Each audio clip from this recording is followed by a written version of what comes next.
Hello, everyone. I hope everyone's having a wonderful evening, a wonderful day on this. I believe today is a Thursday, and I believe it's, let's say, the 2nd of September. I'm not sure. That's my guess, is the 2nd of September. So tonight we're going to be talking tonight we're going to talking a little bit about how to be the better version of you. We're going to talk about some personal life plans, and we're going to break this down and we're going to make it easy for everyone so that you guys can just go through step by step everything that needs to be done and how to make that happen. So we're going to go a small little step by step guide. And here, kitty kitty, hope you're having a wonderful evening. Thanks for swinging by. So we're going to go through some step-by-steps. We're going to break down some of the advice that I can give you, some of the advice that I think you guys might try, and some other stuff like that. I'm going to jump into Discord in just a minute, but I'm trying to finish getting the last little bit of everything set up. For some reason, I can't find what I want to hit play, but that's okay. Not a big deal. So I'm going to jump down into Discord. I'm going to be, since golf is streaming as well, I'm going to jump down into Studio B. So that's where I'll be. If anybody wants to join Discord, you can jump on the Discord and join us on the Discord. If you have any additional questions and such like that, you can jump down the Discord. And I will be in Studio B. So just got down there. And there's what I'm looking for. Interact play. Great. Okay, so let me get my cheat sheet out. I made myself notes so that we can go through some stuff. So the first thing we're going to talk about, so throughout the course of the evening, we're going to break down 3 different things. We're going to break down outcomes. So that's going to be outcomes that you want to see with your future self, priorities that you're going to set in place, and we're going to do an action plan. On top of all that action plan, we're then going to include things. We're then going to do things like talk about the challenges. Here, kitty kitty, we will be doing, starting this month, I'm going to be bringing back and doing the shows again. The Let's Feed the Chickens, the outside shows. I have more time. I've got some more stuff organized and set up better. So hopefully we'll be doing some of that soon. Hey, Mark. Hey, Doc. How's it going? Pretty good. Just checking out the new studio. Very nice. Thanks. I don't think I have everything set up right because I'm hearing a little bit of echo, but I think let me change one thing on it and I might be able to fix that. Oh, that's good. That's good.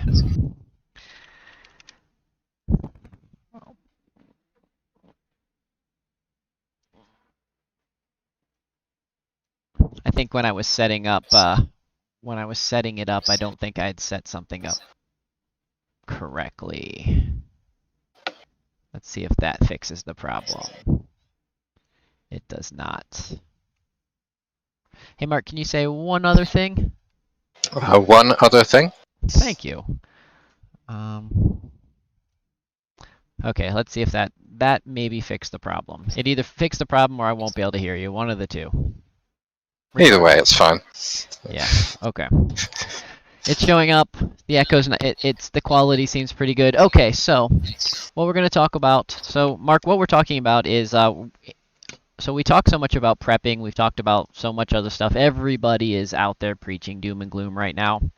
And for sometimes good reasons and bad reasons, but all of that's irrelevant because if life is awesome or if life is going to be horrible in the future, you do need to improve yourself. So we've probably all went through stages before about how we want to try to make life better and try to improve life a little bit.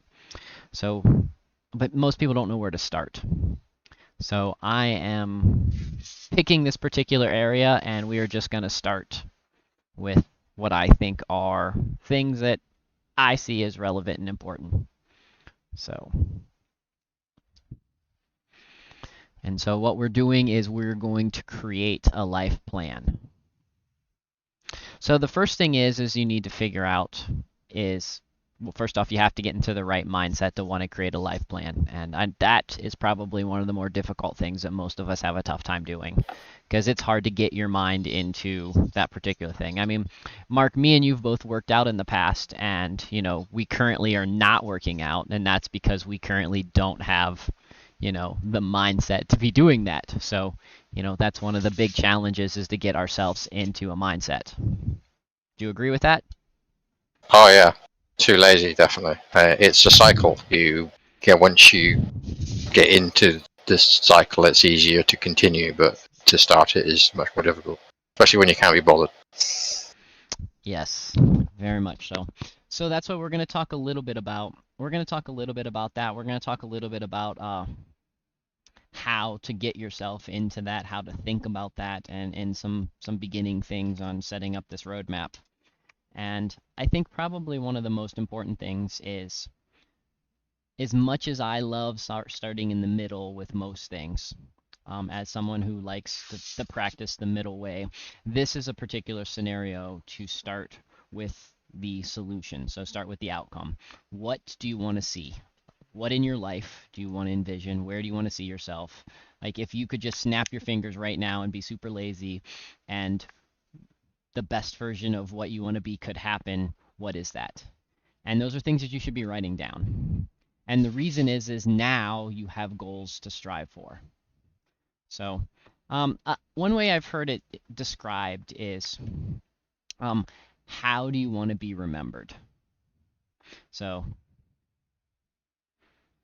and so that's one of the things that I find very interesting, is if you think about it, if you sit back and you hear your friends talk about you in the future, or you hear your family talk about you, or just strangers talk about you, how do you want them to remember you? What do you want them to be saying? And think Well, about that. it's a loaded question. It is a It, loaded assu- question. it assumes that I want to be remembered. But you at least want to be remembered by somebody for a few minutes. Not necessarily. Damn. Hmm. I genuinely. How about I genuinely don't care? I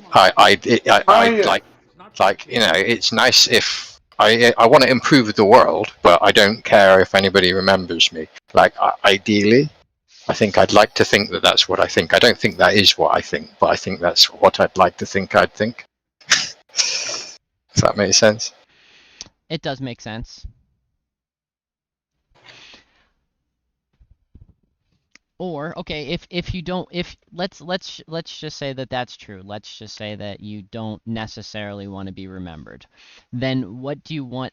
What do you want to see different in your lifetime that you're currently experiencing, that you don't want other people to have to experience? Friends, family, loved ones, children, things of that sort. That's maybe another way to look at it. Like, what can you do? What's something that you can do right now that you can put in place, so that, let's say that, you don't want anybody to be hungry. What can you put into place right now to make sure that folks don't go hungry? That's another way to look at it. If maybe your accomplishments don't mean that much to you, maybe what you can be giving to the world. Yeah, I think that that's a much better question. Like in practice, I expect that like we don't remember the name of the guy that first figured out how to use fire effectively as a human.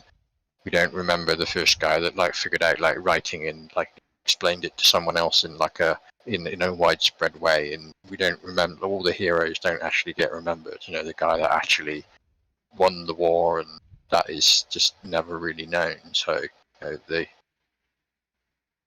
you're caring about what you're doing, but I don't.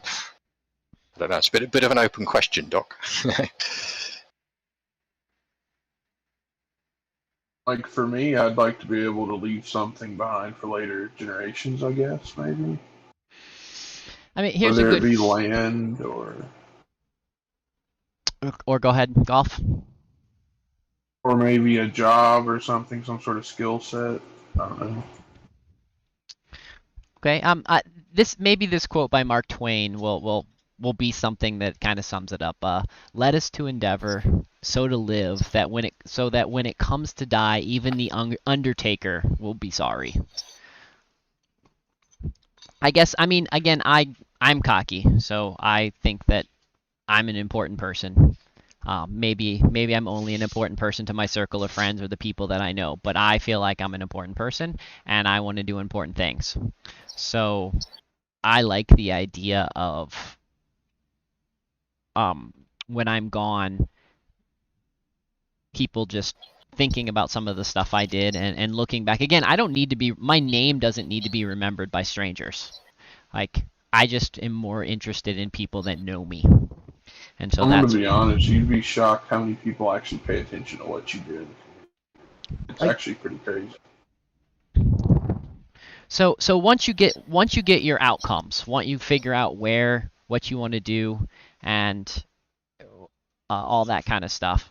Once you get all that figured out, the next best thing to do is to start prioritizing what is the most important things in your life. So the simplest question is, what is important to me? So this is going to be different for every individual person because we all have different experiments, different life experiences, and different things that we want to do. Um, I had a tough time with this, trying to create like what was most important to me. I would uh, my number one was family and friends. So and then I would say my farm was next, and then I would probably say self. Then I would say, I don't know, maybe finances, as much as I don't like to think about that. And then I would say probably my spiritual link to whatever the world is. And then probably next would probably be the works I do. So and maybe prioritizing that and maybe putting that in that particular order isn't. I don't know if ordering things and ranking things is always the best. I'm not the best at doing that. Um, but that's something. Those are kind of things. So I know some people that if religion's important to them, God might be up there with them. If other people, their career and they feel that their career is something that's leading them to do awesome stuff, it might be their career. Other people, it might be, their children. Some people, it might be, in Yam's case, his bunnies and animals and such like that. So it's going to be different for each individual person, but uh, knowing what's important to you, knowing what your priorities are, is going to really help. So the two things that we just to recap again, the two things that we're focusing on is your outcome, so what you see is happening, and your priorities, like who, what, where is important to you, and just those two steps alone, most of us haven't done. Most people just haven't really sat down and figured out what of all of that is important and what of that we're going to do something about. And again, each one of those particular categories, it's important to break down. I do highly suggest writing stuff down, writing all this kind of stuff down, and then under each of the categories, like why is self important? Why is your career important? And then if your career is important and things of that sort, at what particular point is the challenge that you're going to challenge yourself that if this happens, you are going to make a different decision or you're going to prioritize this.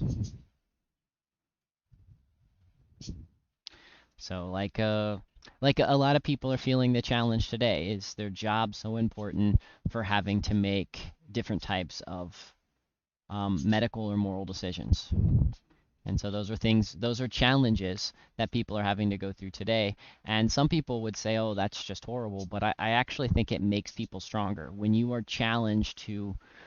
when you're forced to challenge what your morals are, what your ideas are, what you believe the world is going to be when you're pushed a little bit. You really have to prioritize and you think the best ideas. Because, not to, you know, not to sound negative at all, but life's pretty good for most people. And that's part of the problem, is that people don't have anything to challenge them. They don't have anything to question why they're thinking what they're thinking. They don't have any way to say, look, these are things that I need to improve in my life. These are things I make better. We have it pretty easy. So, and if you look at the countries where people don't have it easiest, or you look at the people that are most challenged, they're the ones that are really pushing the envelope and doing some of the cool stuff and trying to figure out ways to, make their life and everybody else around them a little bit better.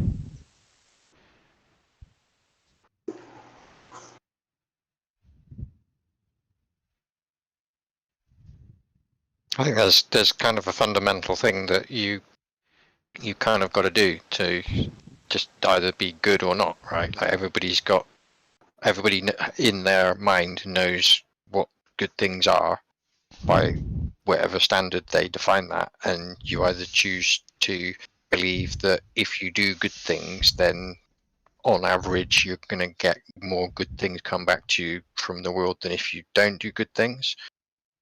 And if you believe that, then you go forward in that way. Then I think you can do that even if you're an atheist. Mm-hmm.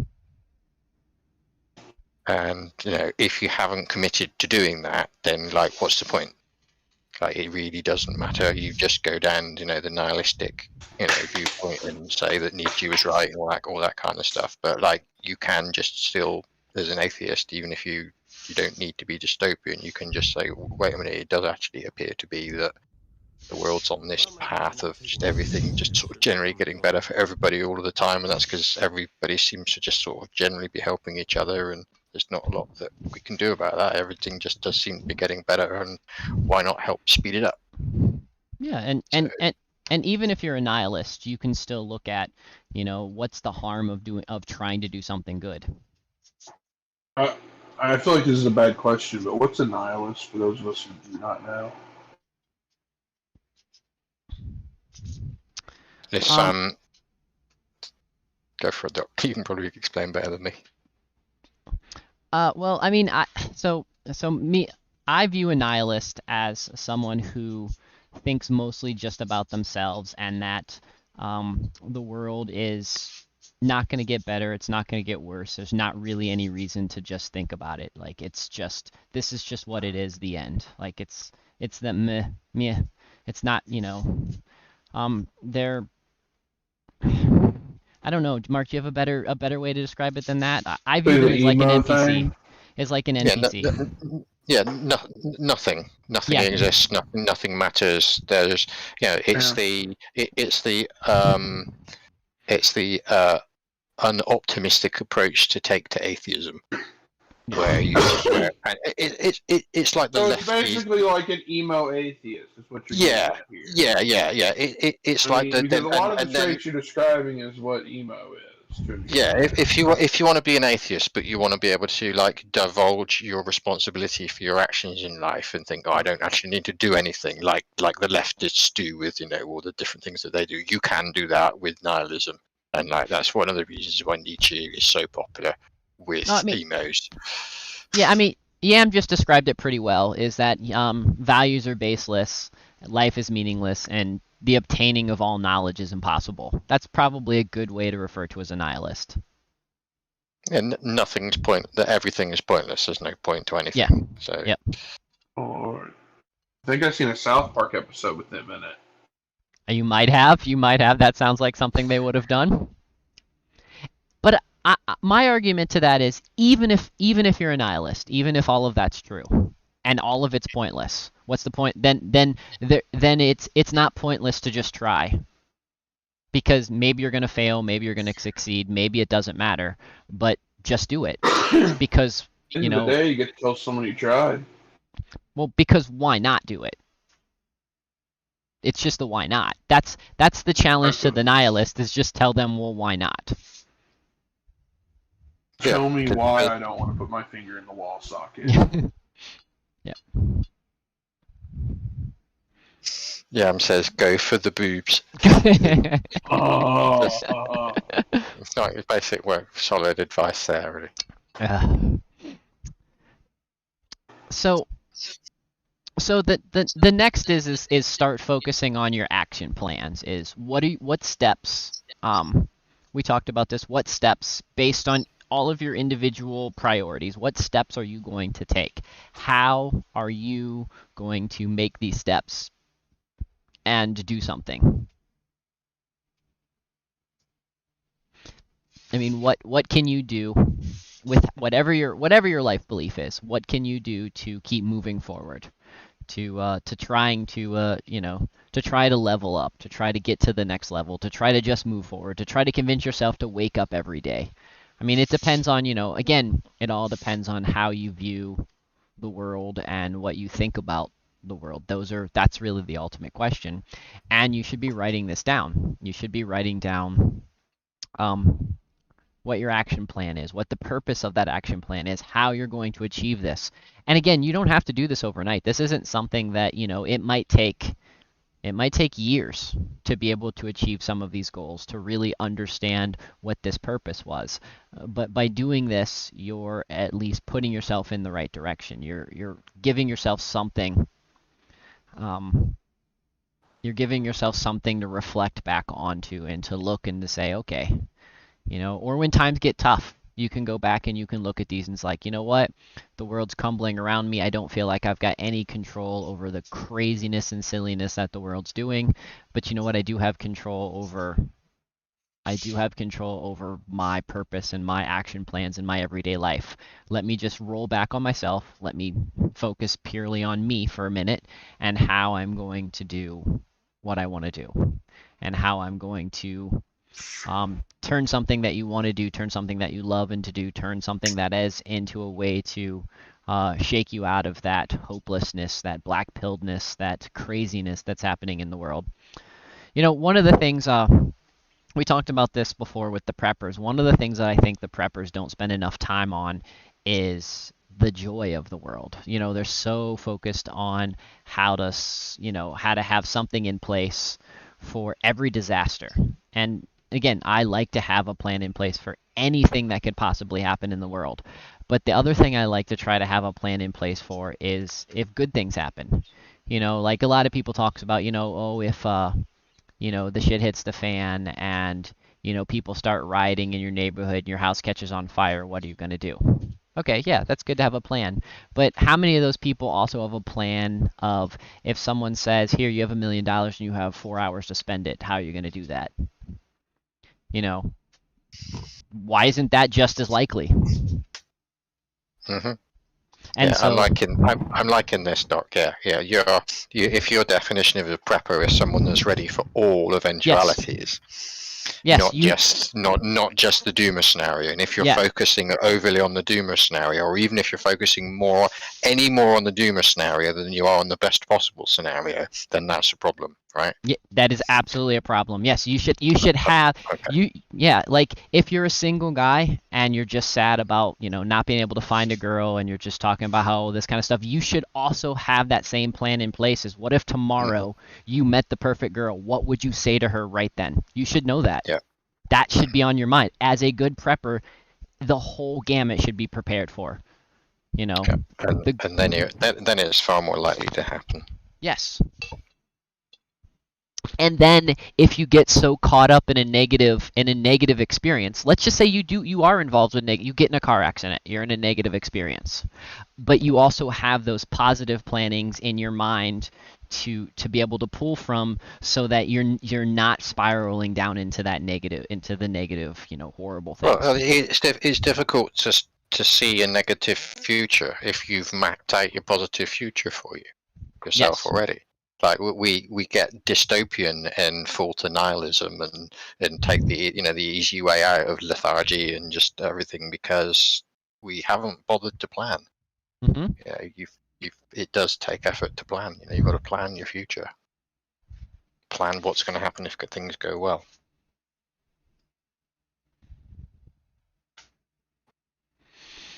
So going back to the whole planning and figuring out an action plan and trying to modify what you want to do with your life, one of the steps, and this is a hard step. This is a personally hard step. To every individual one of us, we're going to say, oh, we don't need to do this step. This is a hard step. We don't need to do this. But this is the best step that you possibly could take right now is be brutally honest with yourself and talk about your current reality.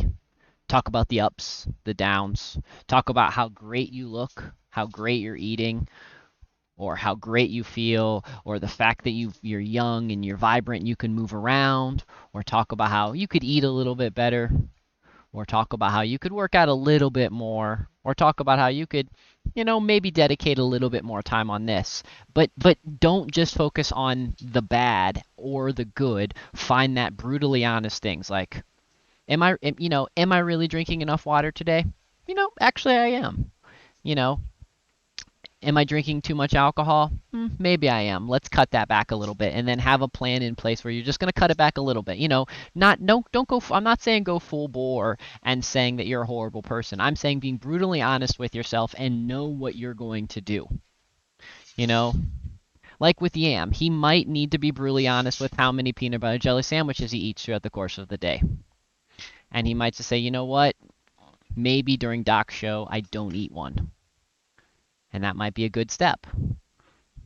So, and we all have different steps like we can take like that. I don't know. I think if Jam's going to ration when he eats his peanut butter and jelly sandwiches, he should have one during the show and not at other times. Okay, maybe that's a better way to ration it. Yep.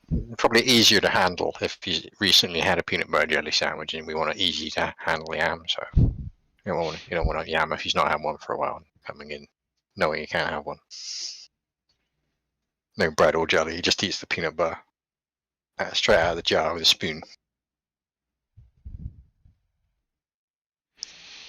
Or another thing is let's say that you really are working out a lot and you're spending a lot of time working out at the gym and you're feeling great and you're doing everything at the gym, but you need to sit down and you need to say, okay, is what I'm doing the best for my body? Am I treating the body the best way possible?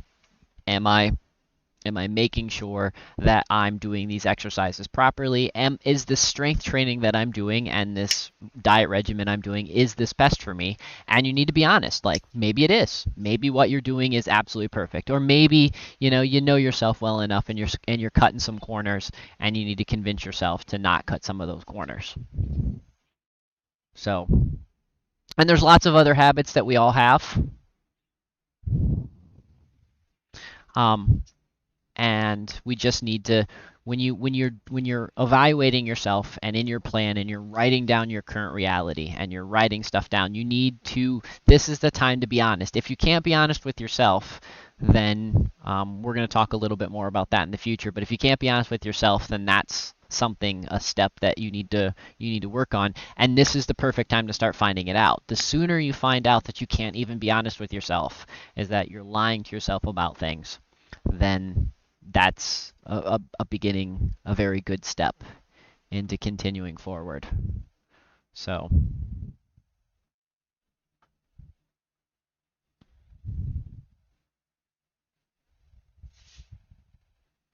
here's an interesting quote. No matter how careful you plan your goals, they will never be more than a pipe dream unless you pursue them with gusto. So that's something that is also important to think about. Is, we all talk about all the great things that we want to do, but we do actually need to start trying to do some of them. We currently live in a world where a lot of people are afraid of failing, and I actually don't know where that came from. Why we're always afraid of failing, and why this became so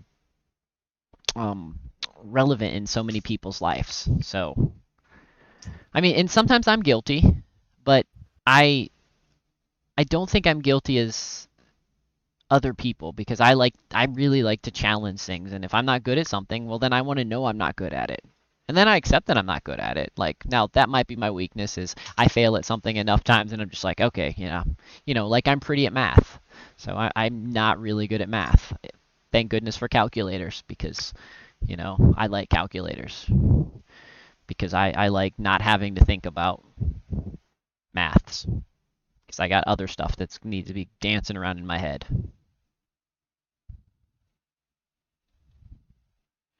So now let's just say that you focused and you have your action plan in place. Mock's pretty at spelling. I'm pretty at spelling too, so.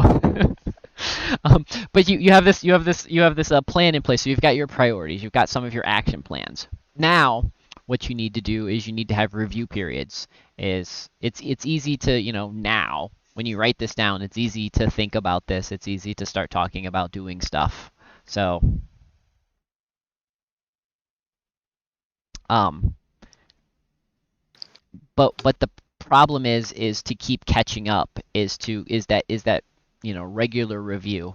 So some stuff needs a weekly review. So some stuff you just need to go back and you need to review it. So you need to keep yourself some type of book, some type of journal, this kind of stuff written down. Maybe it's on a computer, maybe it's written down on a piece of paper, but you need some place to keep coming back and reviewing it and to see where you're going with your weekly goals. And now, not everything is going to need weekly goals. Some stuff is a lot bigger projects, and some stuff might be monthly goals, and some stuff might be yearly goals. But you need to keep reviewing things of that sort. So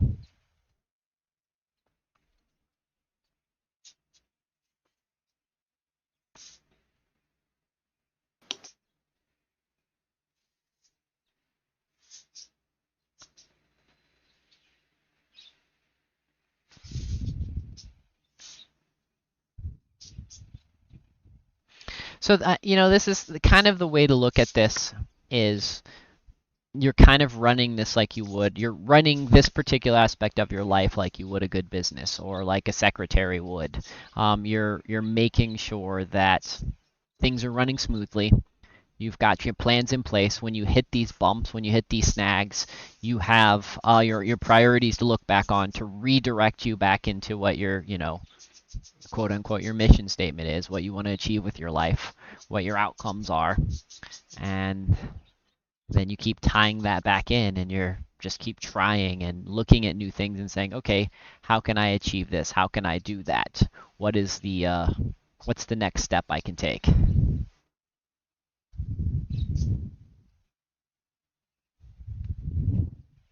I know that a lot of bodybuilders like Arnold Schwarzenegger popularized the concept of doing it, but people were doing it even before him. A lot of bodybuilders spend a lot of time visualizing what their bodies would look like with bigger muscles, and it works. It makes a difference. Lots and lots of the top bodybuilders today still do that, and I don't think it's just narcissism. Maybe some of it is. But as a technique, it seems to work, and it works with anything. If you want a sailing boat, if you visualize yourself on a sailing boat, then during the time when you're not visualizing yourself on the sailing boat, you're more likely to do things that end up with you being on a sailing boat. No, I agree. It's amazing what our mind, if we start visualizing things and we start thinking about them, things that we can manifest.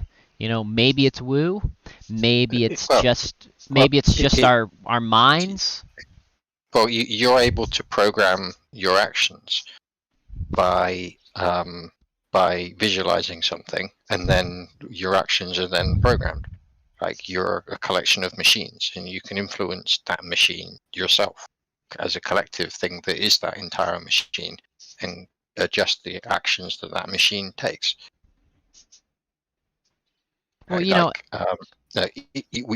do it to ourselves through dreams, but we can also do it consciously through visualization. And there's a reason why Arnold Schwarzenegger, in his books and all the top guys do talk about that stuff, because it does work. The golfers do it. like Tiger Woods talked, it was one of the first to talk, extensively about the concept of, visualizing the ball going into the hole. Like it was parodied the whole, Lee Trevino and talking to your ball and all that kind of thing. But it really is real. If you, in your mind, visualize the ball going into the hole before you play the golf shot, it's much more likely for it to happen. Hmm. Well, We don't really understand that. yeah, that's where a little bit of the woo comes from, but it's also that your body and your arms and your motion, it knows all the steps that you need to take. The other thing I think it does is if you also miss it that time, you know that it's still going to go in the hole, so you're in still of a more positive mindset to get it in the second time. It's not like, oh, I knew I wasn't gonna make it. It's like, oh man, it should have made it. Well, I'll make it this time and figure out why I didn't make it later.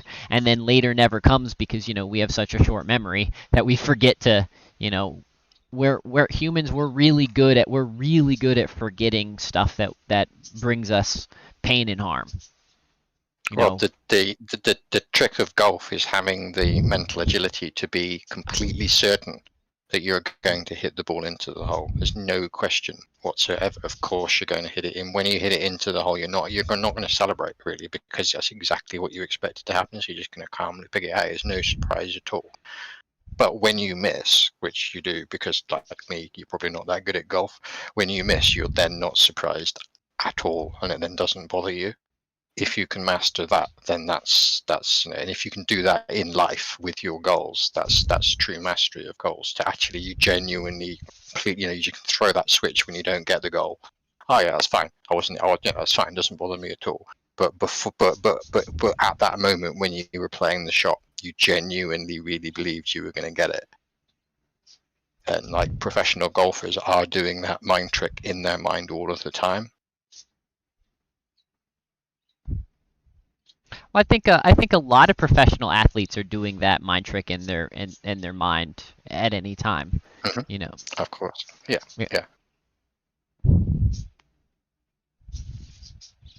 This is another good quote. The first step to getting somewhere is to decide you're not going to stay where you are. It's that decision to take the first step. It's that decision to, as Yam would say, to jump on the motocross and try to jump. You think the folks in motocross that do those cool flips and shit, you think that they hadn't crashed a couple times? Nah, to master that kind of stuff, you are gonna crash a few times, but you're doing that because you know you can.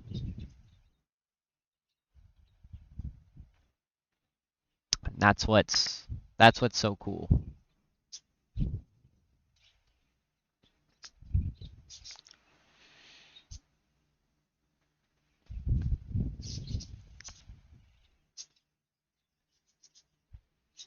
And I just gonna do a quick little side note because Yam is mentioning there about how the last 10 years he has overdosed on red and black pills, and I think that that's just a lot of people in general. Right now, like the TV and the internets and even most non-game streamers are red and black pill dispensaries. Like they are just laying them out there for everyone, and because, well, the same reason why we all gawk at a car accident, or that we look at a burning building, or we watch the news, we get intrigued with that kind of stuff, and so we gobble up those red and black pills, and we start believing them, and we start thinking that that's how everything is. And we start believing that all the bad people have won. And fear is addictive. You succumb to the same spell that the liberal leftists that we would despise have succumbed to, and that they found a thing to substitute our own identity and rely on that. I'm guilty of it myself massively, and so are many other truthers, that the fight of the New World Order takes over your life, and just you spend so much time thinking about the New World Order and what you can do with it that You forget to focus on you. That's what Hmm. they want. They don't want us to focus on us, because if we are strong, healthy, clean-minded, um, and understand our vices, because we're all going to have vices. We're all going to have a weakness that they're going to be able to exploit. But as long as you know what that is, then you can recognize it and you can not let them exploit it from you. And so, but they want us to just be so distracted to get the adrenaline rush of fear, or the I told you so, or I knew this was going to happen, or, this kind of stuff that it's they're controlling us just the same. Like I'll bring up a quick little story, a side note onto this is, so you guys probably see going around on the internets. What you see going around on the internet, you'll see these doctors saying that everyone that got the vaccine is probably only going to live for another 3 to 6 years. So, um, a lot of people, personally, that feels very hyperbolic.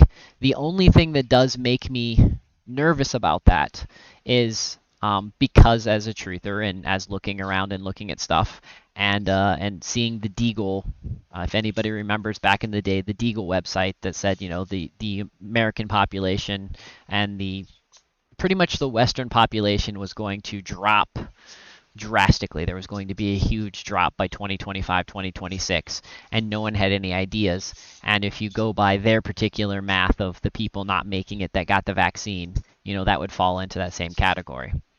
But I hear a lot of people talk about that and stuff like that. And, I was thinking about that a lot, and I decided that that's not acceptable. Like, let's say that there is the ounce of truth to that maybe quite a few of those people are going to get really sick. Well, if we honestly believe that, then someone you love, someone you care about, is going to be in that scenario. Are you just gonna sit back and do nothing? Because I know as hell I won't. Because I'm not just gonna sit back and be like, oh well, we told you not to get that, so well, whatever happens to you is gonna happen to you. No, that's not how I work. So what that means, so what that actually means for me is there's a bigger challenge for me now. Thank you for the glory of Christ. So what that means is now I have to figure out a way to make them as healthy as possible. I have to figure out the family members, the friends that I have, the people that for whatever reason chose to make what could possibly be a bad medical decision. That means that I want them to be around longer. I have to figure out how to counteract that. And I have a really small time window to try to figure out how to convince them to be as healthy as possible and for that not to be true. And again, if it's not true and I can get the people, all of my loved ones and such, to be healthier, isn't that better to, if we can raise the quality of our friends' lives, of those around us lives, don't you think that that's great? And like Dan said, it could just be the people that are choosing to get the boosters time after time after time. But, that also, if people are choosing to get the boosters time after time after time, then that means that then I have to still challenge that. I have to find ways to keep them healthy, because we can keep everybody healthy. We can get people that eat regularly fast food and we can keep them healthy. We can get morbidly obese people and we can get them to change their lifestyle and get them back to being healthy. We can reverse, type 2 diabetes. We can do this kind of stuff. It's just work. And if you actually care about people, and maybe some of you have other things that you need to be focusing on, and that's cool.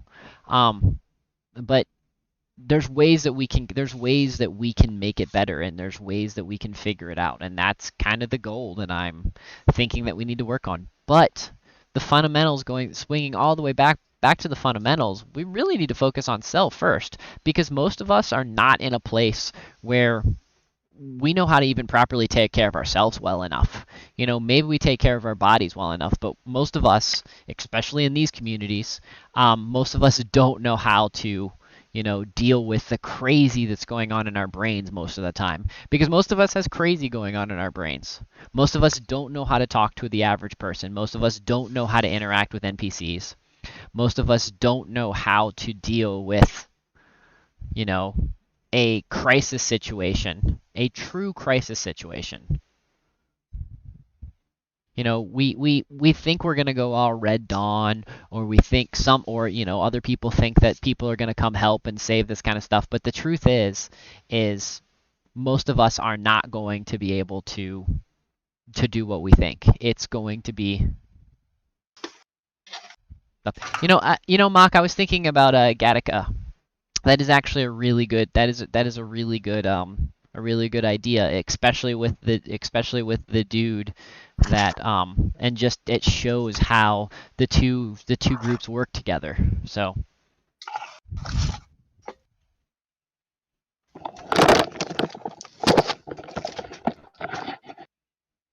you okay, Mark? Oh, okay, sorry about that. I think the movie's called. I think it's called Just in Time, I believe. Um, that's probably another movie that has a little bit of pre-programming and has some other stuff in it that we need to predictive programming and such we need to pay attention to and such. But you know.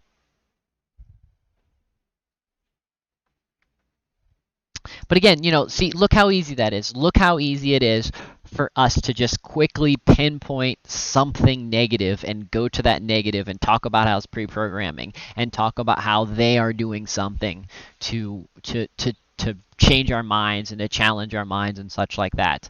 And how many of us know of something that's going the other way? How many people have something that, has a positive spin on their mind? Because most of us, let's be honest, most of us aren't hyper religious. Some of us are spiritual, some of us have our religions, but most of us aren't hyper religious. And some folks that are hyper religious, they almost just wash their hands of things and say, well, I don't need to worry about it because somebody, some other being's going to do the work for me. And in most of the spiritual stuff that I get out of the Bible or out of Buddhism or stuff like that, it says, you know, God's got your back, and you just do what you need to do, and you've got the support, of the church and the spiritual aspect of that behind you.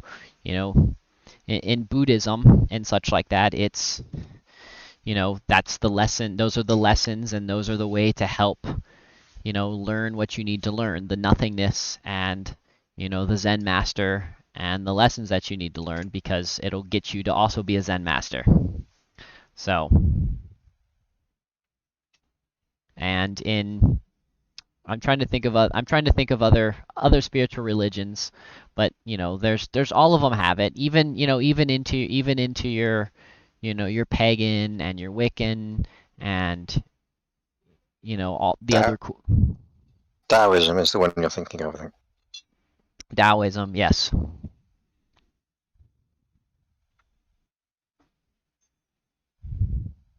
To me, Oh. the narrative that the vaccine is a new world order engineered mass killing machine is preposterous. It doesn't suit and it doesn't fit any sensible narrative of proceedings at all for me.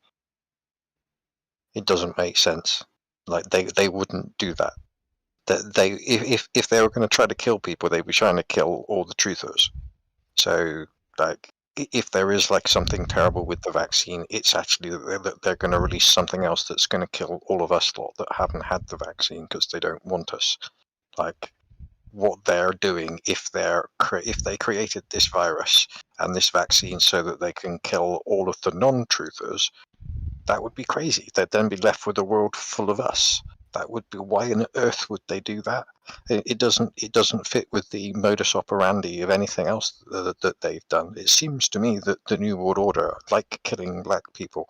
It seems to me that they've engineered some viruses in the past that seem to be very good at killing black people far more effectively than they do white people.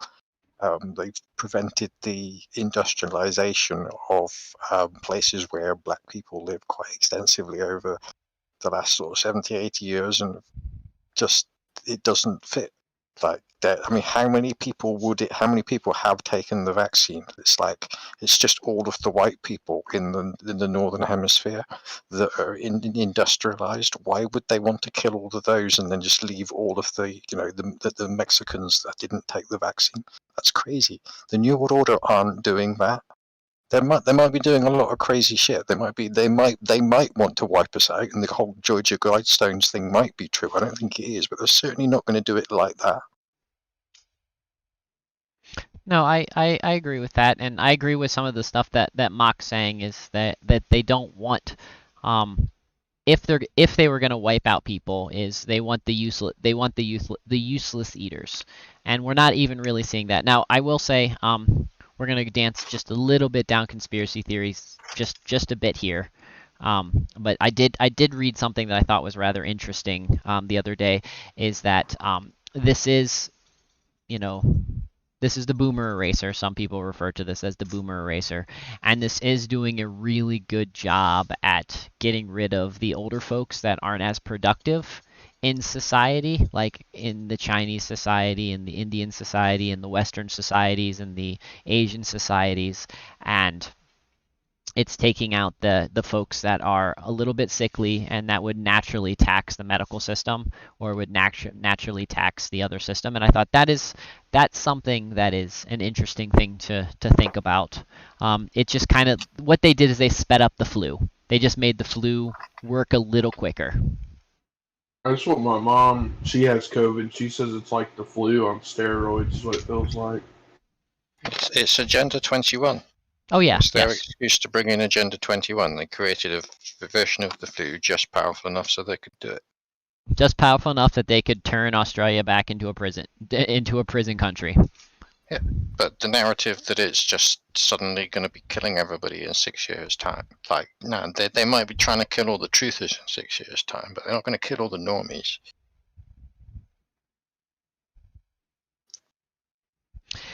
But again, that's see how easy it is with just a few minute conversation, how quick and easy it is to just slip into the negative, and how easy it is to slip into the whole New World Order and that kind of stuff, and not go back to talk about the stuff like, honestly, what any of us, there's like 18 of us watching right now, what can any one of us actually do with anything of that?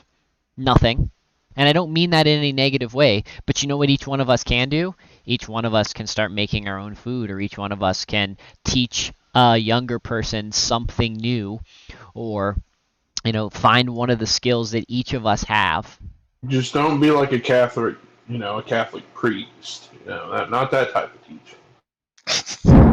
Thank you, Gil. But yeah, thank you. Yeah, each one of us can find a skill that we have, and we can teach somebody else it. And then over time, then the other person will teach other skills. And then once enough of us are actually skilled, then when they come in to try to do something that's ridiculous and silly, enough of us are educated, enough of us know, we just say, nope, why would we do that? Or they bring out a new device and they say, oh, this is the new device that you're going to be required to have. And people are like, nah, we don't. And they're just like, well, it's the only choice. And they're just like, nope, Mr. Jones over here has made, this new device, and so we don't need to use your phone that tracks us everywhere anymore. Because, instead of focusing so much on trying to stop Agenda 21, we recognize that Agenda 21 is happening, and we focus on building something else around it, so that when they bring it into play, we've got another option to use and to think. Like the internet is a game changer, and they're going to, you hear about it all the time that they're going to try to control the internet. They're going to try to silence us. But let's be honest. Like, does somebody know anybody that's actually been silenced on the internet? Like, let's even pick on Alex Jones. Has Alex Jones really been silenced? Those doctors that came out last year about, wanting to use all the different types of alternative medicine, have they really been silenced? Because I sure found all their information. Now I know I'm skilled at the internets, but You're not silenced, but your voice is reduced. your voice is reduced. But that's that's something that the bad people are always going to be able to do. They're always going to find ways to be able to reduce people's voices, and what that means is we got too reliant on one thing, so it's time to find something else so we can turn it back up. Is find another medium. I mean, look, we've pretty much, last year pretty much killed Hollywood. More people get on the YouTubes and watch streamers and watch live action and watch people do stuff than really just want to watch movies and such now. Anime is also growing numbers. Well, What'd you say? gaming, people Yeah. people realize they'd rather watch. Animation. People can't actually be bothered to play games, but they realize that they'd rather watch other people play games that they're sort of thinking about maybe playing themselves than actually watching the film, because it's like less effort to just watch somebody else play a game. Quite hard work watching a film, Doc, these days. Especially the older ones, like some of those films have complicated plots in them. Well, no, it's also funny because people are also getting to the point where it's a lot of work to leave your house and to go get food and that kind of stuff. So people are just like, you know what, I'm just going to make it myself here at the house. Oh my God, I'm glad you said that. And making food, and think about this though, they're saying things like making food and growing their own food is less lazy than going out and, to the store. Does it count as making food if I click on it? No, that's you're an exception. You're an exception, Mark. You're an exception. I'm saying that you can just get all over you can look all over social media and you can look all over everywhere.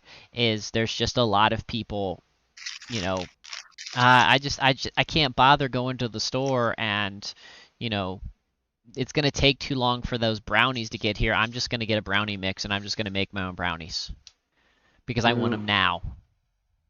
And the now making them yourself is faster, easier, and quicker than driving someplace and getting them picked up. Now, there are some exceptions, if you live in the inner cities or if you live in the cities, like Mark's lives more in the cities, he could probably find resources to get them delivered to him and such like that. But there's still a lot of places, there's a lot of smaller places that's not where it's going yet. And I just don't know if it will because, is it really worth paying X amount of money for have some brownies delivered when you can just spend 15 minutes making a brownie mix? So, my next question, I have a question here. What's your opinion of Tesla's new cyborg they're making? Basically, it'll be able to do small tasks around the house, from laundry to cook, clean. Can it make brownies? I mean, so what you're asking me is, they're making a better washing machine, and they're making a better dryer, and they're making a better dishwasher. Okay. I think it's neat. Honestly, I think that'll help out a lot of elderly people too in the medical field. I mean, again, I'm not it being Tesla or someone like I'm least interested in the corporation that's making that. I'm more interested in where that's going to lead for the small little tech people that come in and create something awesome from it. Like those vacuum cleaners that drive around your house, Roombas. Well, Tesla wants to make the robot software open source. That's where it's special.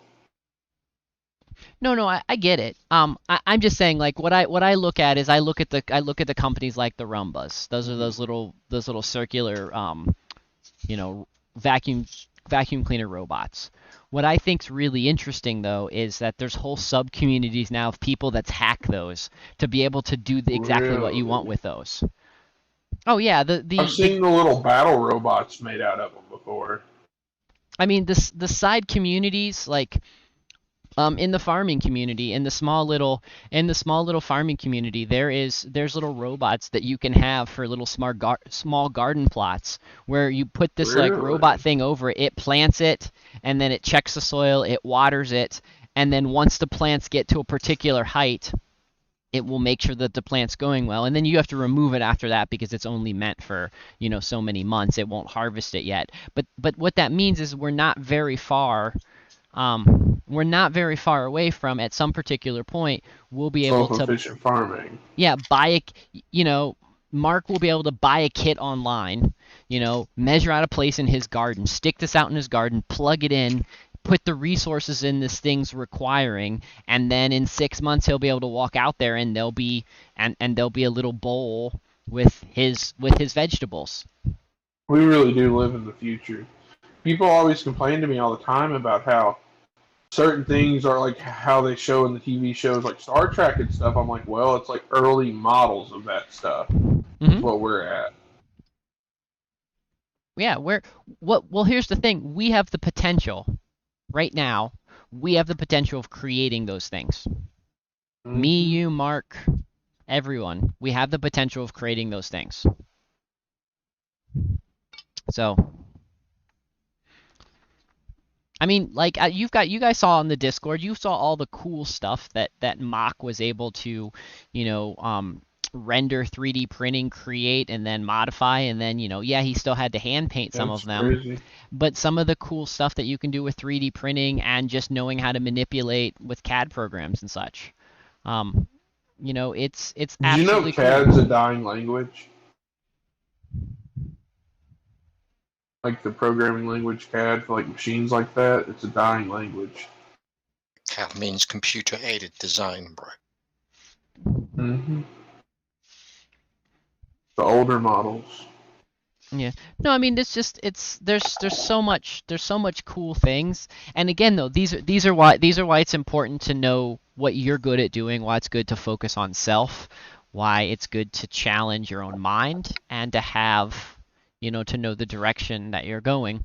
So that leads into something that so I think I've got it on the screen. Let me bring it up on the screen for just a second. Let me make sure that we can see it. Not quite see it. Let me zoom in. As soon as I switch over, I want to make sure that it's visible for you guys, and it's not yet, so.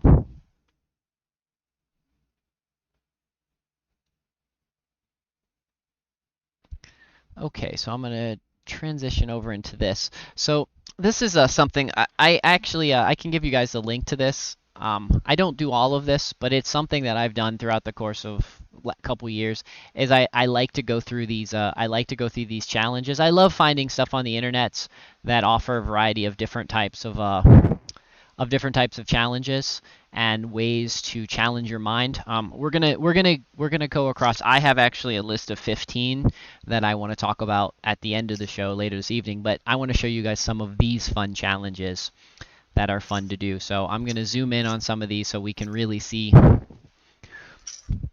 So we can really see. So this particular one, it's 30 challenges to enlightenment. I've done a lot of these challenges. Some of them are really, really hard. Some of them are really fun. So like I do suggest if you're going to do something with these challenges, you definitely want to start off at the monkey brain. Um, that's just it's just mastering it's mastering a compulse. Another one of those words I can't say today. Um, just your behavior, your compulsive behavior. There you go. Your compulsive behavior, things of that sort. I will say that some of these are hard. I've actually done everything in Monkey Brain I've done everything in beginner.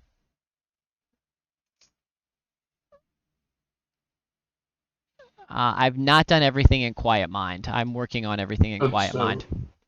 But okay, so this one was hard. So this one was really hard for me. So the first one was refrain from alcohol, caffeine, nicotine, or any other non-prescription drug for 30 days. That is a challenge, but I definitely say do that. Done it.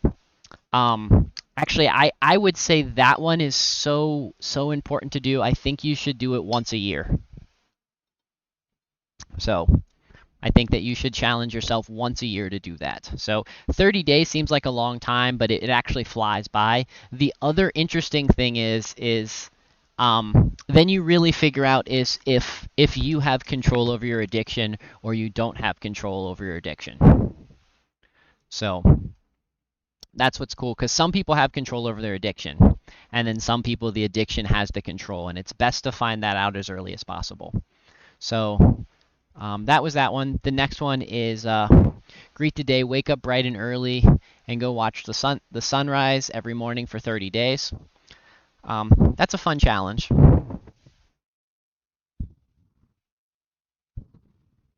Meditate for 20 minutes each day for 30 days. Be still. So it's just meditate. Just learning to meditate by itself is very important. I think is something that we should absolutely focus a lot more attention on.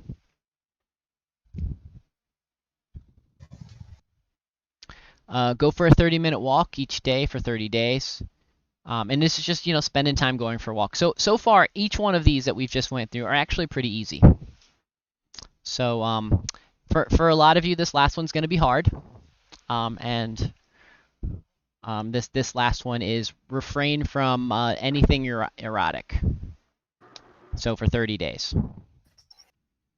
If you are a male and you have not done this, you really need to do that.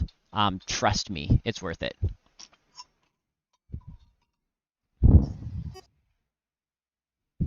Now, if you guys look in the description, you can see the link to the fleshlight system at the end of the 30 days.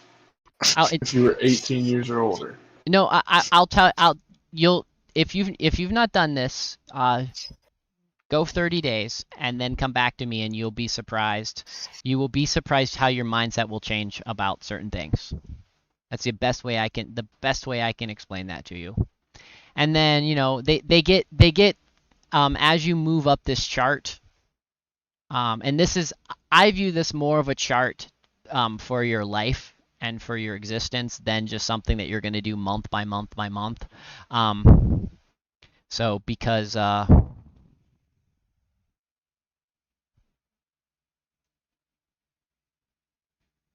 like this one's right hard, the Dalai Lama dream, be mindful of the unique suffering of every segment being you encounter and respond with care for 30 days. That sounds easy, but it's not quite as easy because it's every unique suffering of every being. And so what that means is you have to be mindful enough to be aware of seeing a fly in a spider web. And then you often have to decide who is actually suffering. So there's a lot of stuff here. And that's why this kind of stuff is, or this last one, 2 hours of meditating for each day for 30 days. I don't think I could probably do that if I had to, but that would even still be harder for me. So, but yeah, each one of these are just 30 days, and they're very interesting. It's a really fun, interesting challenge. I do highly suggest if you've never done anything like that, it's totally worth trying and seeing what you can do. Don't seem too many easy ones on there. The easy ones are right there on the easy ones are on the first list. Probably the easiest one probably the two easy ones is meditate for 20 minutes every day and go for a walk for 30 minutes every day. Those are probably the two easiest ones. That's less than an hour. That's less than an hour a day when you're meditating and going for walks. Like that's probably the easiest ones on there to be able to do.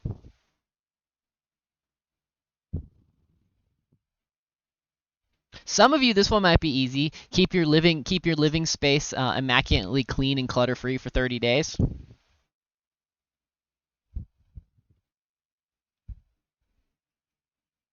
But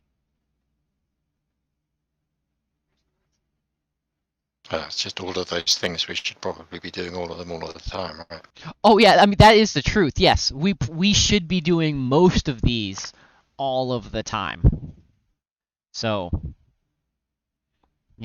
or even if we're not doing them every day, we should be doing them fairly regularly in our life throughout the course of months and years. So,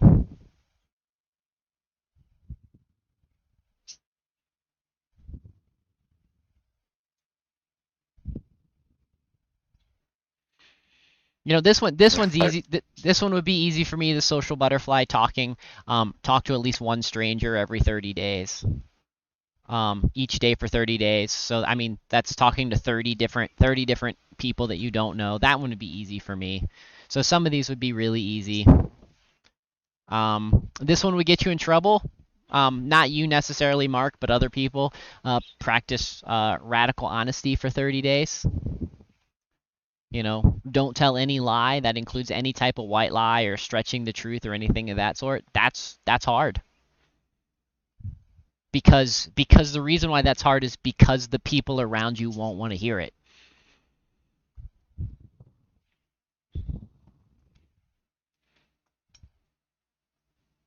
This one, another one. Be aware and let go of all judgment you make about people, including yourself. I mean, what that means is if you do that one, then that means you can't use any of the trigger words either. So there's no talking about stuff like, there's no talking about the left or right, because by making those generic statements, you are actually passing a level of judgment. So, that one's hard for a lot of people, but I would say that it's probably worth it. Again, like we talked about, a lot of these are stuff that we should be doing because this is how we become better versions of ourselves.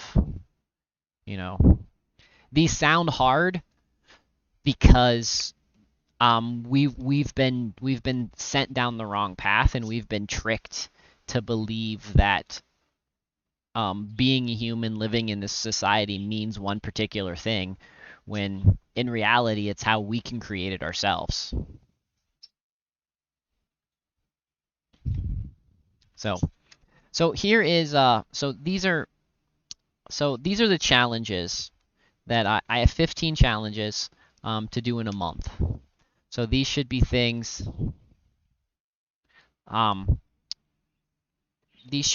that all of us should be able to do.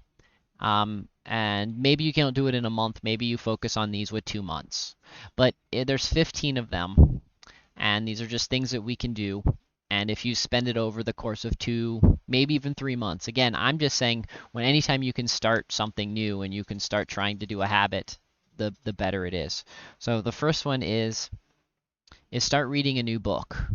So personally, I read books, and when I say read, I'm simply talking about listening to audiobooks, because that's how I read books. But whatever gets you into getting into a new book, whatever gets you into doing that kind of stuff, I suggest doing that. I personally think that you should be able to get 3 books in 3 months down. Start and finish 3 books. But if you've not read a book in a long time, you should definitely do one. Next would be workout. And working out is however complicated you want it to be. Maybe it's just sitting and doing push-ups. Maybe it's, starting planking. Maybe it's lifting weights. Maybe it's, going to the gym. But working out is something that you should do on a fairly regular basis in the next 60 to 90 days. Explore a new place. So that's just a place that, maybe is in your town that you've never been to, or a new shop, or someplace down the way, someplace that's outside of where you currently are at. It's something that you should be able to do. You should be able to explore. And part of the reason you want to explore it is because you're going to learn something new. There's going to be something cool. There's going to be something there that you're kind of excited about, and you might learn something that you've not had a chance to learn before. So you might find your new favorite place. You might find that this place isn't a place that you like, or you might find that you didn't realize that this kind of stuff, didn't even know this existed in your town. And you might like it or dislike it. Make something. And the make something is something that I wish people did more often. And again, it doesn't even have to be like, when I say make something, it can be something like you make an article of clothing, you cut some wood. It could be a computer program. It could be a piece of art. It's just something that you spent time dedicating what you want to do to. So 5 is begin a journal. And I'm really good at starting journals. I'm not good at maintaining them, but I love being able to go back and reread where I was years ago when I write that kind of stuff down.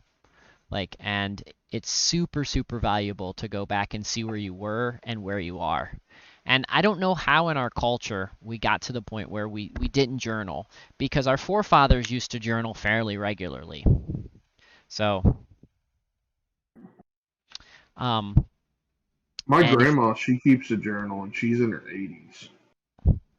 Yeah, but and that's so cool, because there's so much we can learn about the past in journals. There's so much we can learn about having written down history.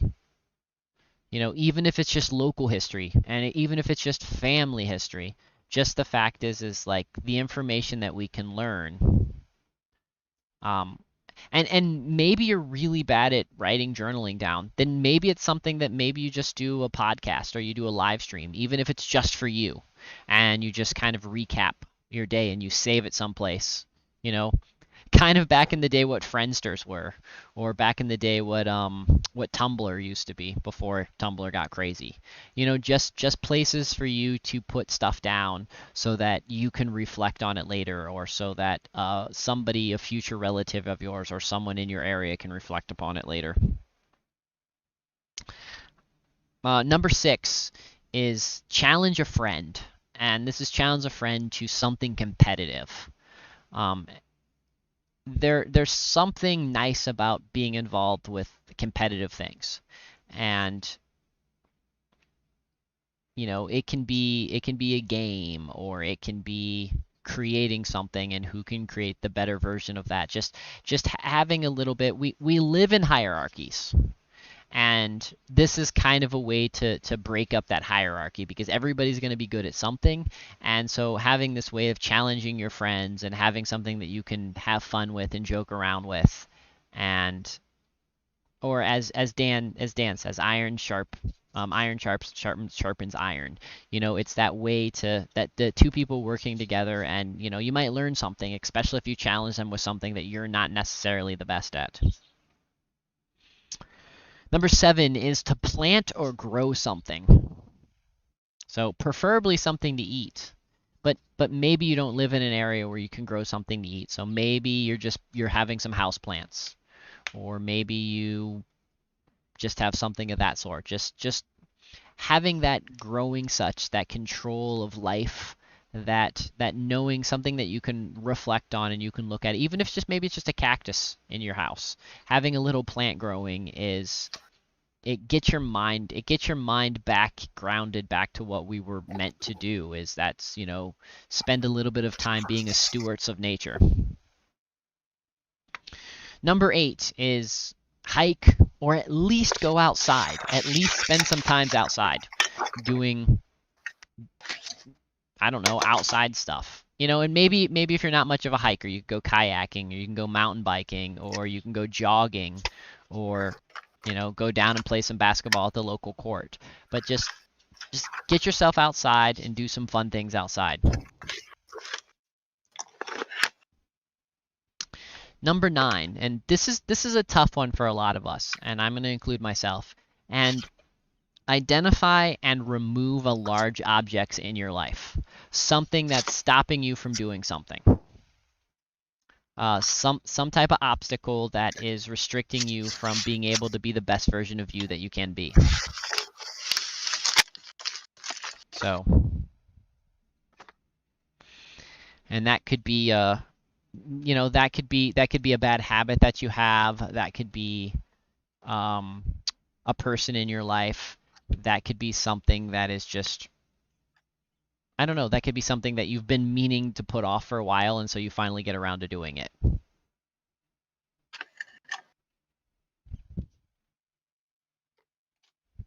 Number 10, and this one's an interesting one because this is one that we often overlook a lot. And what this is reconnect, and that could be call, hang out, see 3 friends that you haven't contacted in a while.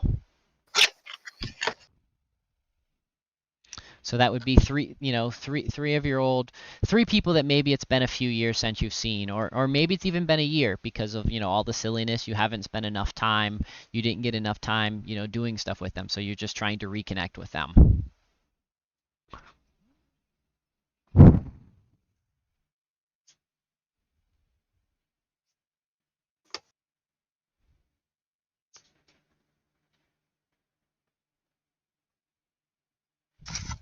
The next is, and this is a tough one, is plan the ideal day. So some people might say the perfect day, some people might say the ideal day. Just plan from when you wake up till when you go to bed. Plan the ideal day. Just have it in place. Figure out exactly what you'd want to do, how you do it, you know, all that kind of stuff. Just think about it and get that planned. Then shortly after that, within the next couple days of that, live that day. Like take your plans in your hand and step by step do everything that you possibly can on that list. Like actually live that day. And you know, that might sound silly to plan the perfect day and then live the perfect day, but what that shows to you is that you can do it all. That means that you actually can make things happen. You have the potential of, you know, following through with something that you put in place, and it gives you a positive outlook because not only did you do something awesome, but you also enjoyed doing it. Next one is write a message to yourself. So I used to do this every New Year's. I used to write something down and just write it down for future me to go back and look at and to see what was going on. And so, like, write something down. Give yourself some advice. Say something about where you want to be. Something so that future you can look back on and review and be like, ah, okay, I totally forgot about that in life. I'm glad that past me wrote it down. You know, you guys have heard me talk about in the past where we talked about making fences. Like one of the first things with homesteading and having a farm is design something awesome because you don't want to go back and, you know, like a great example is past me totally you know, was an asshole and didn't know how to build fences properly because past me completely wasted all this money on trying to build a pig fence, and past me just really screwed up all this kind of stuff building a fence. And past me made current me so much work to do because of me cutting corners with fence building and such like that. So, you know, one of the things is I would have like I don't even remember sometimes why I was cutting the corners that I was cutting, and I'd kind of like to know what I was thinking back in the day because past me was an idiot sometimes. And those are good things to realize. Those are another reason why the journal would be very useful.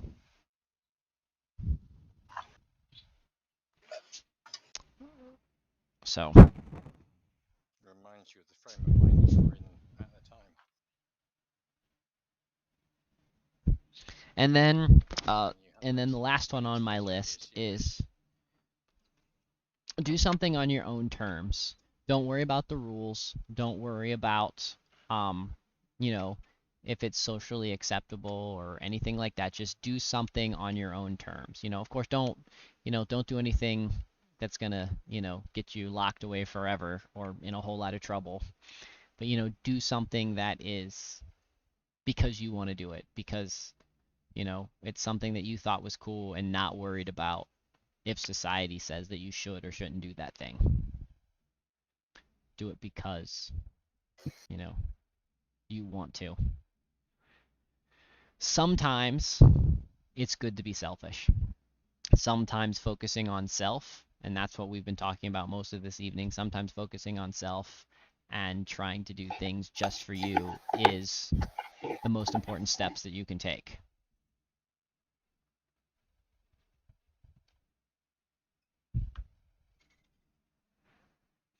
So in general, that's mostly what I wanted to talk about this evening in this one, is just focusing on, your personal life plan. We talked a little bit about your outcomes.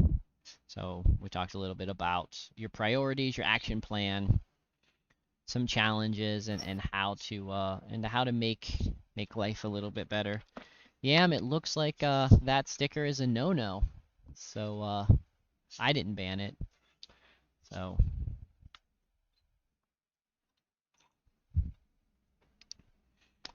golf, Mark, either one of you have anything else you'd like to add about No, I'm good. That's cool. how about Yam, Mock, Kangaroo, Dan, anybody out there in the cheap seats? Anything that you think is important to add? Anything that I've not covered? Anything you'd like me to recover?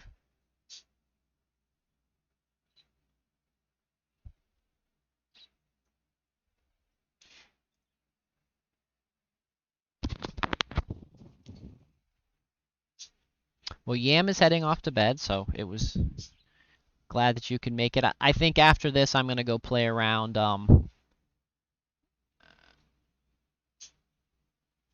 I think I'm gonna go play around in AltSpace VR and play around in Burning Man for a little bit. So if anybody wants to join me in that, you guys are all welcome to. You could give Kangaroo Beats a quick bit of advice. Should he buy a MacBook or should he buy a real computer? Oh, he should not buy a MacBook. I would don't be fruity. That's my advice. So he wants he wants a laptop that he can do music on, like maybe make some music and obviously play music, but he thinks that Apple's a good idea, and I'm like, nah, just get like a laptop, Apple was Windows or Apple Linux. Apple's was years ago. Apple's was years ago, but it doesn't have that same charm as it has anymore. All the other companies have pretty much caught up, and there's such great software out there now to do just about everything. 20 years ago, Apple was cool because it wasn't Microsoft. Like these days, it's like Microsoft's arguably like less cooked to the man than what Apple is. So, I mean, Dematra, like Mock said, Asus is a good one. Dan, I think Dan and some other people mentioned Lenovo. Those are probably two of the best ones. I'll be honest. Most of my friends that actually have Mac and such now, they've flashed Linux onto it, or they run a program so they can run Microsoft programs and such on it. I mentioned in the Discord, which by the way, if anybody wants to join the Discord, here is a link to the Discord. I mentioned in the Discord, I looked over your place and such like that, but I mentioned in the Discord some good choices. Mock has on his website. He's got some lists of some pretty good computers. But I would say that in most cases now, if you focus on a gaming computer, Yeah, it will you buy the best Asus gaming laptop that you can afford. Would yep. be my advice to Matra. So however much money you've got, look at what they sell that you can afford and get one of those. The So Asus is what you want. Like any Asus is good. Just maybe not the absolute latest model, but yeah, if you focus on the gaming computers, especially for music and that kind of stuff, that should do everything that you want. And the reason I'm saying the gaming computers is because you had mentioned that you were worried about the computer heating up, um, um, and the gaming computers have totally focused on that. So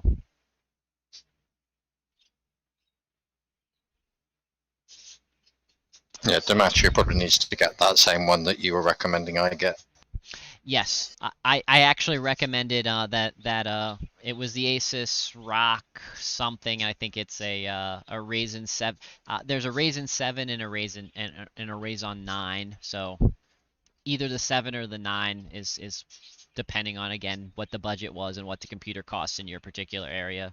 Because the one thing I am finding out is how absolutely different the prices are for America compared to Europe compared to Oz. Like, I'm shocked. Even when you do the exchange rates, like, people are paying, like, we actually have it pretty nice off here for buying computers. I thought our computers were expensive, but compared to what they're charging you Computers, when you're cars, food, houses, clothes, everything. Yep. It's worse with cars. Cars is the biggest difference. You've never really got your head around that one. That's how much more expensive our cars are than yours. Yeah, gas. Yeah. Yeah. Yep. I mean, even all that stuff is even more expensive in Oz because like I said, um, one of my friends who's American lived down there for 5 years when she was married to an Aussie, and was always telling me about how expensive everything was compared to what we bought in America. So, but yeah, I would say Kangaroo. That's the Lenovo or the Asus, ASUS. Those are the two. Those are the two, and get the game and focus on the gaming computers. So, if and just the reason you're focusing on the gaming computers is because they're gonna keep you. They're gonna keep it cooler. So, as I tell people, the only two types of computers I buy business class, medium business class computers, or gaming computers. I pretty much stay away from all the other generally commercially brand computers because those two types of computers, one's for businesses and one's for gaming, are made with the best stuff in them.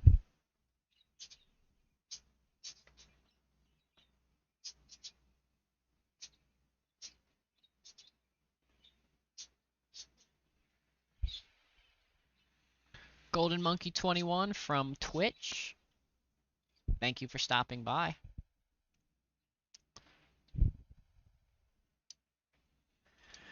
Well, if there's anything else, we can keep talking.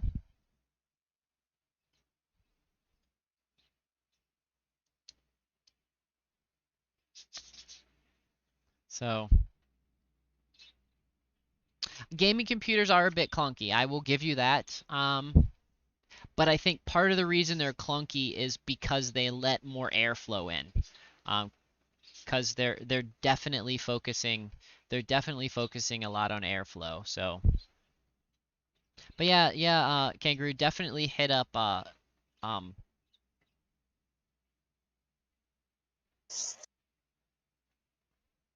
I see I'm not sure yeah, never mind. I think I would think be that there's possibly a particular application that Demetri wants to run, and maybe just check that that laptop can run that application. But I would have thought so. It's probably just like that he's just had a bad experience in the past. But like virtually any laptop should be able to run that software, I think. So it'll be fine.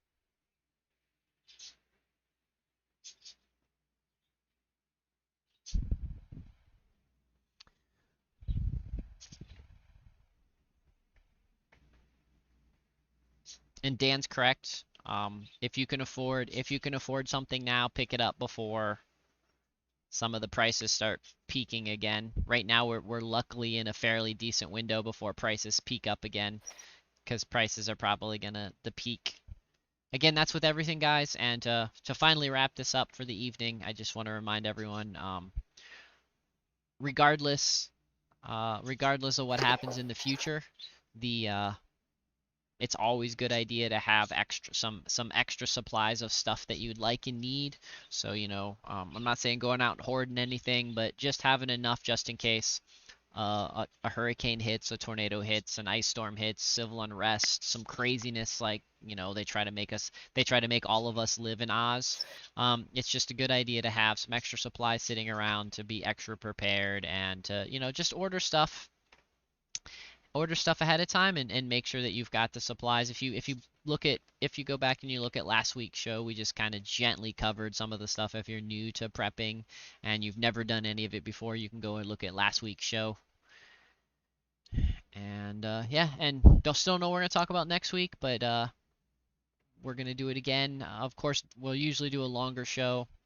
Usually my shows are a lot longer than an hour and a half because we ramble on about stuff, but uh, I'm going to head off into Burning Man because Burning Man only happens once a month or once a year, and it's a fun time. Again, if anybody wants to join me, um, there is the website that you guys can go to download the software to play around. It's free. Um, Everybody knows how to find me. I'm X Dr. Firefly on AltSpace.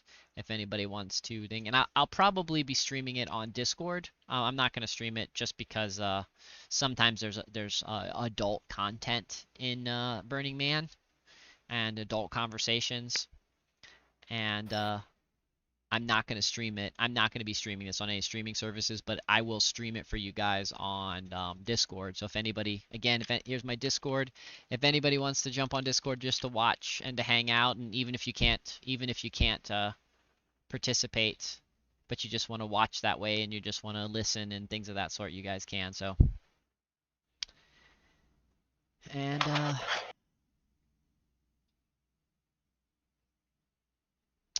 other than that, thanks again for everyone for watching. Thanks again for all the cool stuff and everybody being around and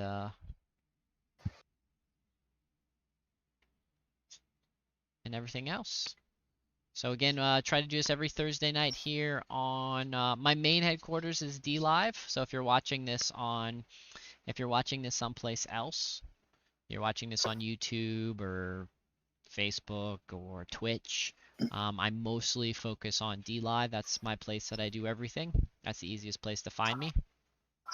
So find me there, and and my Discord channel. Well, anyways, friends, I hope you have a good rest of the day, and I will see you guys either later this week or next week. So, adios.